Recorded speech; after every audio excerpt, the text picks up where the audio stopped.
अब डॉलर नहीं रहेगा बॉस, दुनिया को है अब भारत से आस। डॉलर की दादागिरी अब पूरी दुनिया में नहीं चलेगी, संकेत कुछ ऐसे ही मिल रहे हैं। दरअसल रूस के कजान में चल रहे ब्रिक्स सम्मेलन में इस बार पूरब बनाम पश्चिम के मुद्दे को खास तौर पर हवा दी गई। पूरी दुनिया की 3 बड़ी आर्थिक शक्तियां जब एक मंच पर पहुंची तो पूरे पश्चिम की निगाहें इसी तरफ लगी हुई थी।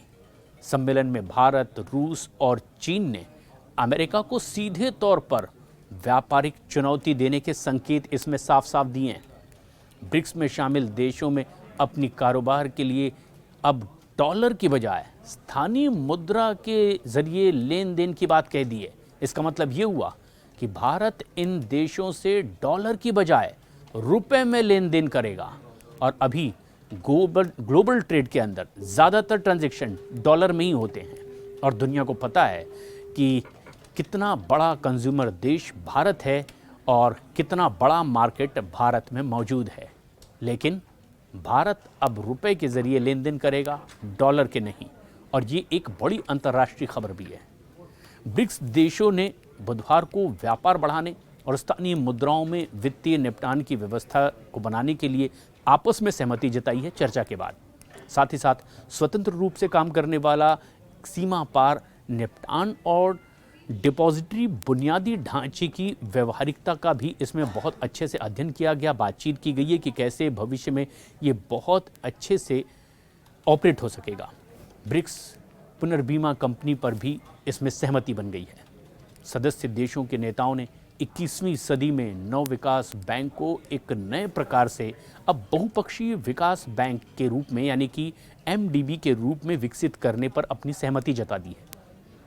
ब्रिक्स के नेतृत्व वाले बैंक की सदस्यता को बढ़ाने का समर्थन भी किया गया है।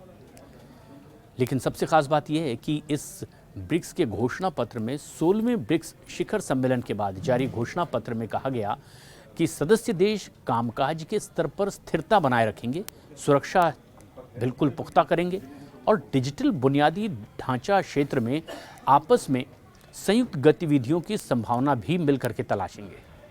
ब्रिक्स नेताओं ने 21वीं सदी में मानव जीवन के सभी पहलुओं की तेज गति वाली डिजिटलीकरण प्रक्रिया पर चिंता व्यक्त की और विकास के लिए डेटा की महत्वपूर्ण भूमिका और इस मुद्दे के समाधान के लिए ब्रिक्स के भीतर जुड़ाव को और तेज करने की भी जरूरत बताई है। एक मंच पर 3 बड़े नेता जब आए तो पूरी दुनिया की निगाह इस पर थी। शिखर सम्मेलन में प्रधानमंत्री नरेंद्र मोदी, रूस के राष्ट्रपति व्लादिमीर पुतिन और चीन के राष्ट्रपति शी जिनपिंग सहित ब्रिक्स देशों के शीर्ष नेताओं ने भाग लिया और ब्रिक्स ने कहा कि हम व्यापार बाधाओं को कम करने और गैर भेदभावपूर्ण मंच पर सैद्धांतिक तौर पर इसे नज़दीक लाने, इसे तेज़ी से आगे बढ़ाने के लिए काम करते रहेंगे। ऐसे में कुशल, पारदर्शी, सुरक्षित और समावेशी सीमा पार भुगतान उत्पादों के कुछ ऐसे भी समझौते हुए जो भविष्य में निश्चित रूप से फायदेमंद होंगे। सीधा असर डॉलर पर भी पड़ेगा। ब्रिक्स देशों और उनके व्यापारिक भागीदारों के बीच में वित्तीय लेन देन में स्थानीय मुद्राओं के उपयोग का स्वागत भी किया गया, यानी कि जिसकी जो मुद्रा उसके जरिए लेन देन हो ताकि डॉलर की इस तरह की अंतर्राष्ट्रीय बपौती कम हो। नए बैंकिंग नेटवर्क बनाए रखने का भी बात हुई है। ब्रिक्स नेताओं ने समूह के भीतर ही अब अपनी बैंकिंग नेटवर्क को और मजबूत करने और ब्रिक्स सीमा पार भुगतान पहल यानी कि BCBPI के अनुरूप ही स्थानीय मुद्राओं में निपटान को सक्षम बनाने के लिए कैसे कदम उठाए जा सकते हैं उसकी बात कही। लेकिन खास बात ये कि ये स्वैच्छिक होगा, यानी कि कंपलसरी नहीं होगा। ब्रिक्स में पहले ब्राज़ील, रूस, भारत, चीन और दक्षिण अफ्रीका शामिल थे। अब 5 अतिरिक्त सदस्य मिस्र, इथियोपिया, ईरान, सऊदी अरब, संयुक्त अरब अमीरात को भी इसमें शामिल कर लिया गया है। उधर गवर्नर और वित्त मंत्री बनाने की रणनीति पर भी बातचीत हुई। नेताओं ने ब्रिक्स देशों के वित्त मंत्रियों और केंद्रीय बैंकों के गवर्नर को स्थानीय मुद्राओं, भुगतान उत्पादों और मंचों के मुद्दे पर आपस में चर्चा करने के लिए भी सहमत कराया। एक नया काम भी सौंपा गया। अपने सदस्य देशों के बुनियादी ढांचे और लगातार विकास को बढ़ावा देने के लिए अब नव विकास बैंक यानी कि एनडीबी की भूमिका को पहचानने के लिए ब्रिक्स नेताओं ने 2022 से 2026 के लिए एनडीबी की सामान्य रणनीति को पूरा करने के लिए कॉरपोरेट संचालन और परिचालन को प्रभावी बनाने के लिए सुधार का भी समर्थन किया।